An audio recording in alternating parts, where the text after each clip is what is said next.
Hello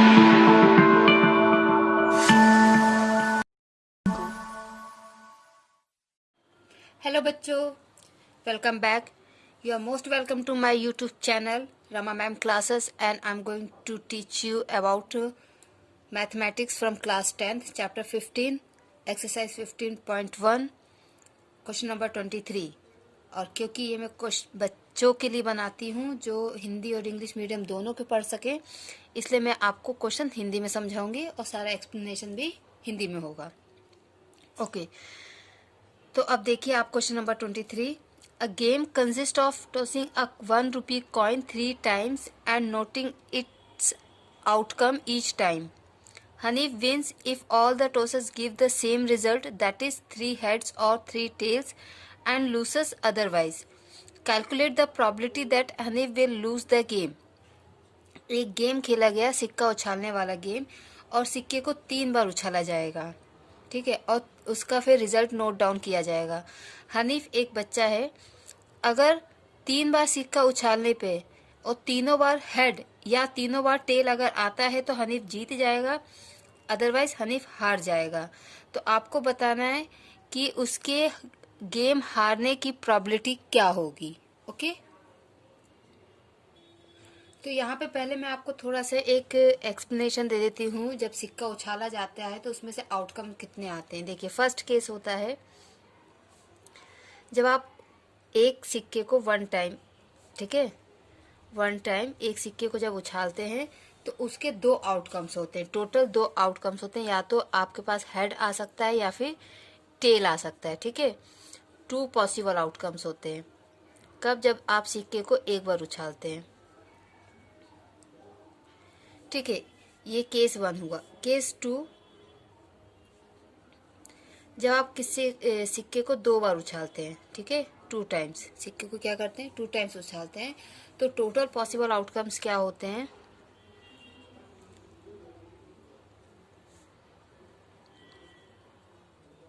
ये आपको class 9th में बताया होगा, बट मैं फिर भी रिपीट कर देती हूँ यहाँ पर. तो टोटल पॉसिबल आउटकम्स क्या होंगे? या तो दोनों सिक्के में टेल आ जाएगा, दोनों सिक्के में टेल आ सकता है, या फिर ऐसा हो सकता है कि दोनों सिक्कों में हेड आ जाए. ठीक है, देखो ऐसा होता है, या तो एक सिक्के को 2 बार उछालते हैं या फिर 2 सिक्कों को एक बार उछालते हैं, बात एक ही होती है. ठीक है, या फिर एक में टेल दूसरे में हेड, या दूसरे में हेड और मीन्स पहले में हेड और दूसरे में टेल. तो टोटल पॉसिबल आउटकम्स होते हैं 4, जब हम 2 सिक्कों को एक ही बार उछालते हैं या फिर एक सिक्के को 2 बार उछालते हैं. ठीक है, फिर तीसरा केस होता है केस 3,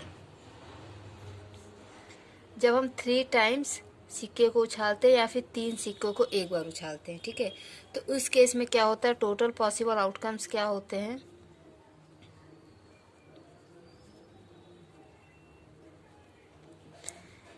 या तो तीनों में हेड आ जाएगा या फिर तीनों में टेल आएगा. ठीक है, ये 2 फर्स्ट तो आराम से बच्चों को आ जाते हैं, उसके बाद बच्चे कंफ्यूज हो जाते हैं. देखिए, फर्स्ट में हेड, फर्स्ट में टेल, 2 में हेड. ठीक है, या फिर फर्स्ट 2 में टेल और फिर हेड, या फिर ऐसा हो सकता है हेड टेल हेड. ठीक है, 5 केस हो गए. अब देखिए, पहला हेड 2 टेल हो सकते हैं, या फिर दोनों हेड और एक टेल हो सकता है, या फिर दोनों तरफ टेल हो और बीच में हेड हो. ठीक है, तो कितने आउटकम्स हो गए? 1 2 3 4 5 6 7 8. तो टोटल पॉसिबल आउटकम्स कितने होते हैं? 8. और क्लास 9th और क्लास 10th में इससे आगे के क्वेश्चंस टॉसिंग ए कॉइन में नहीं आते हैं. तो आपको ये 3 पॉसिबल आउटकम्स अच्छे से पता होना चाहिए. दिक्कत कहाँ आती है बच्चों को ये वाले पॉसिबल आउटकम्स याद रखने में? तो आपको इसी ट्रिक से काम करना है कि पहले तीनों हेड लिखना है, फिर तीनों टेल, फिर टेल से स्टार्ट करना, 1 टेल 2 हेड, 2 टेल्स 1 हेड, और फिर टेल को बीच में कर देना. फिर यही प्रोसीजर आपको हेड के साथ रिपीट करना है. 1 हेड 2 टेल, फिर 2 हेड 1 टेल, और फिर हेड को बीच में कर देना. इससे क्या होगा? आप ये पॉसिबल आउटकम्स कभी भी नहीं भूलोगे. ठीक है, अब हम आते हैं अपने क्वेश्चन पे. ठीक है, ये तो आपको इस क्वेश्चन से रिलेटेड एक्सप्लेनेशन हो गया जो आपको हर एक क्वेश्चन में काम आएगा. अब हमारा क्वेश्चन क्या था कि सिक्के को 3 बार उछाला गया है, तो टोटल पॉसिबल आउटकम्स कितने होंगे?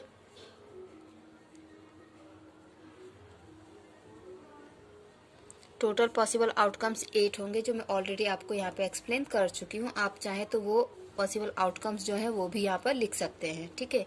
इसके बाद क्या बोला है कि अगर सेम रिजल्ट आता है तो वो जीतेगा और अगर नहीं आता है तो वो हार जाएगा। तो देखिए सेम रिजल्ट किस किस में नहीं आएगा। अगर ये वाले रिजल्ट होंगे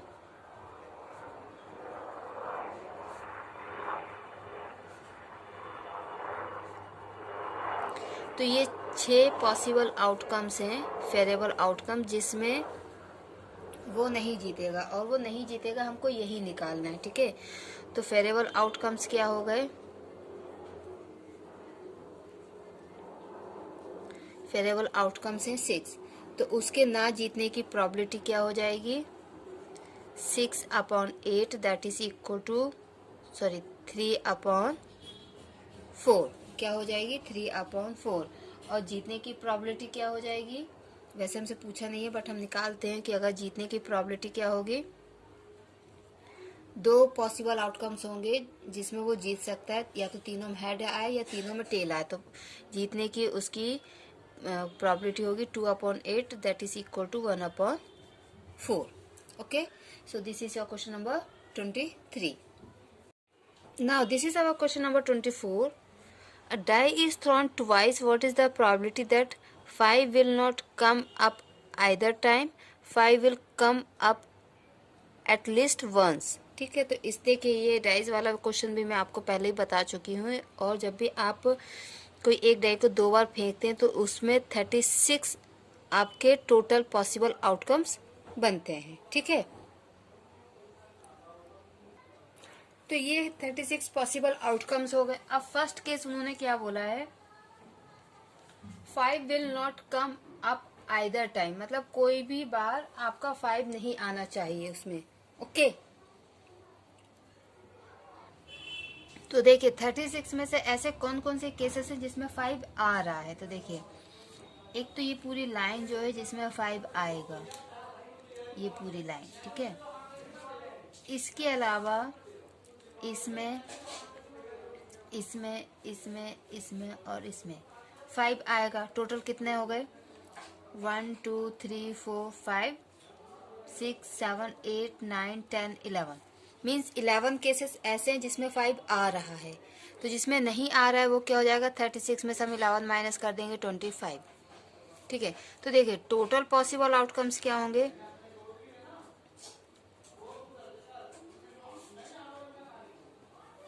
36 है, एंड फेवरेबल आउटकम्स जिसमें 5 नहीं आ रहा है 25। तो इसकी प्रोबेबिलिटी क्या हो जाएगी 25/36 जिसमें 5 नहीं आएगा। और दूसरा केस उन्होंने क्या बोला है कि कम से कम एक बार तो 5 आए, तो जिसमें 5 नहीं आया है वो 25 है, तो जिसमें 5 आया है वो कितने हो जाएंगे 11, ठीक है। तो सेकंड केस में हमारे पास फेवरेबल आउटकम्स क्या हो जाएंगे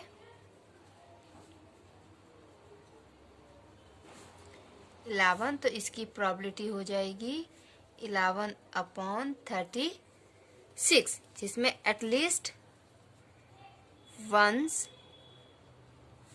5 अकर्स, कम से कम एक बार 5 आया है, ठीक है।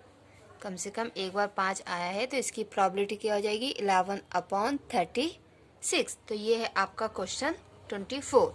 अब है हमारे पास क्वेश्चन 25 जो इस एक्सरसाइज का लास्ट क्वेश्चन है। इसके बाद 15 चैप्टर कंप्लीट हो जाएगा और अब मैं 14 चैप्टर स्टार्ट करूंगी। तो 14 चैप्टर बहुत इम्पॉर्टेंट है उनके लिए जो कॉमर्स लेंगे आगे चल के, और बहुत लेंथी भी होगा ये चैप्टर क्योंकि इसमें कैलकुलेशंस बहुत छोटे छोटे होंगे, ठीक है। तो अब हम क्वेश्चन नंबर 25 देखते हैं चैप्टर 15 से। Now question number 25, which of the following arguments are correct and which are not correct, give reason for your answer. मतलब ये आपको नीचे दिए हुए एक्सप्लेनेशन, इसमें से आपको बताना है कि इसमें से क्या सही है और क्या गलत है, और सही क्यों नहीं है और गलत क्यों नहीं है आपको ये भी बताना है, ठीक है। सही है तो बताना है क्यों, गलत है तो बताना है क्यों, ओके। तो फर्स्ट क्या है, if 2 coins are tossed simultaneously there are 3 possible outcomes, 2 heads 2 tails और 1 of each, Therefore, for each of these outcomes, the probability is 1/3. देखिए, जब दो सिक्कों को उछाला जाता है तो टोटल पॉसिबल आउटकम्स क्या बनते हैं? टोटल पॉसिबल आउटकम्स होते हैं,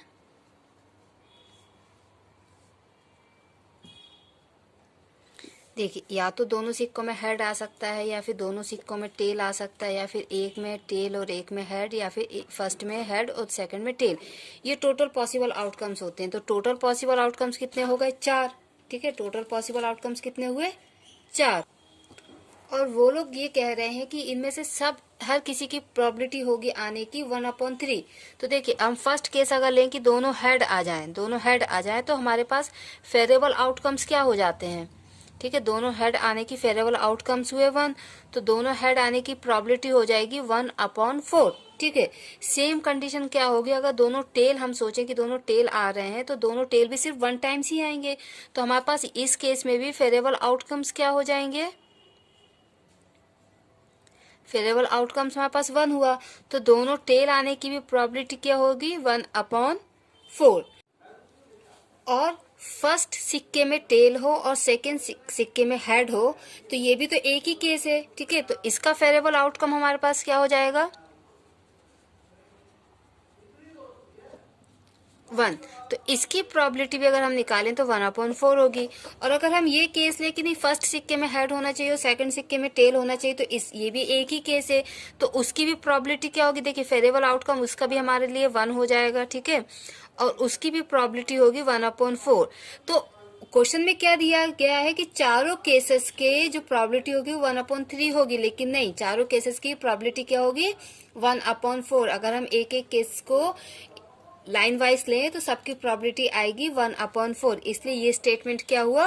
आपका इनकरेक्ट है। ओके, अब सेकंड पार्ट उन्होंने हमको क्या दिया है? If a die is thrown there are 2 possible outcomes, an odd number और an even number, therefore the probability of getting an odd number is 1/2। ठीक है, तो देखिए, जब एक डाई को फेंका जाता है तो टोटल पॉसिबल आउटकम्स क्या होते हैं? एक डाई को एक बार अगर फेंका जाता है तो 6 टोटल पॉसिबल आउटकम्स होते हैं, 1 2 3 4 5 एंड 6। टोटल पॉसिबल आउटकम्स क्या हुआ? 6। जिसमें से रेड वाला जो है मैंने साइन लगाया है, ये है आपका ऑड नंबर का, और जो ब्लैक लगाया है वो इवन नंबर का। तो इसमें ऑड नंबर कितने? 1 2 3, 3 ऑड नंबर है। ठीक है, और जो इवन नंबर है वो कितने हैं? 1 2 3, और इवन नंबर भी 3 है। तो अगर ये वाला केस में इवन नंबर का लूं तो पॉसिबल आउटकम्स कितने हुए? 3। तो उसकी प्रोबेबिलिटी क्या होगी? 3/6, दैट इज इक्वल टू 1/2। और अगर मैं ये सेकंड केस ऑड नंबर का लूं तो ऑड नंबर कौन कौन से हैं? ऑड नंबर 1 3 एंड 5, और इवन नंबर आपके 2 4 एंड 6। ठीक है, तो आपके जो ऑड नंबर है वो भी 3 हुए। ठीक है, आपके ऑड नंबर जो है वो भी 3 हुए। ठीक है, तो उसकी पॉसिबल आउटकम्स कितने हुए? 3, और उसकी प्रोबेबिलिटी क्या हो जाएगी? 3/6, that is equal to 1/2। Means हमारे स्टेटमेंट में दिया कि ऑड नंबर आने की प्रोबेबिलिटी 1/2 होगी, और ये हमने निकाल लिया कि इवन और ऑड दोनों की ही प्रोबेबिलिटी निकालेंगे अगर हम नंबर आने की, तो 1/2 आएगी। इसका मतलब ये हुआ कि ये स्टेटमेंट आपका करेक्ट है, और पहले वाला स्टेटमेंट जो था वो आपका इनकरेक्ट है। इस क्वेश्चन के साथ ही ये चैप्टर भी कंप्लीट होता है बच्चों। अगर आपको कोई भी डाउट होता है तो आप कमेंट सेक्शन में कमेंट करके मुझे बता सकते हैं। और अभी तक मैं आपको फिर से एक बार बता देती हूँ, मैंने chapter 2, chapter 3, chapter 4, chapter 5, chapter 7, chapter 8, chapter 9, chapter 11, chapter 12, chapter 13 and chapter 15 complete कर चुकी हूँ सारे सॉल्यूशंस के साथ। तो आप प्लीज़ मेरा चैनल सब्सक्राइब कीजिए, लाइक कीजिए और शेयर कीजिए। थैंक यू बच्चों, बाय बाय।